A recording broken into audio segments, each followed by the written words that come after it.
C'est quelques mètres plus haut sur cette route isolée que la victime, un jeune homme de 36 ans, a été découvert hier vers 18 h. Laissé pour mort, sur le bas-côté, le jeune homme, ensanglanté et présentant a priori au moins 3 traces d'impact de balle à la tête, a été découvert par une automobiliste qui a prévenu les secours. À l'arrivée des enquêteurs, le jeune homme, à demi inconscient, a dit qu'il avait été séquestré et enlevé. En fait, cette personne passait sur la route, elle avait ses 3 enfants dans sa voiture, elle passait sur la route et elle a vu ce monsieur qui sortait du bois à 4 pattes, tout ensanglanté, ayant eu 3 balles dans la tête. Et donc elle a fait les premiers soins. C'est une professionnelle, elle est médecin.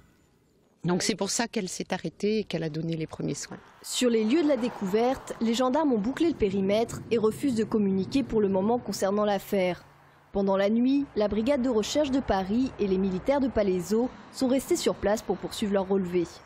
Ce matin, la route n'était toujours pas réouverte et les forces de l'ordre continuaient leur recherche.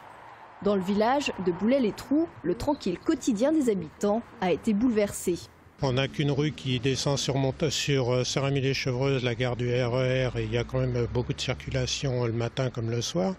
Alors les gens se plaignent surtout de la circulation et puis ils viennent aux nouvelles, savoir qu'est-ce qui s'est passé, pourquoi il y a eu tant de gyrophares dans la nuit. La victime est aujourd'hui hospitalisée à Paris dans un état assez critique.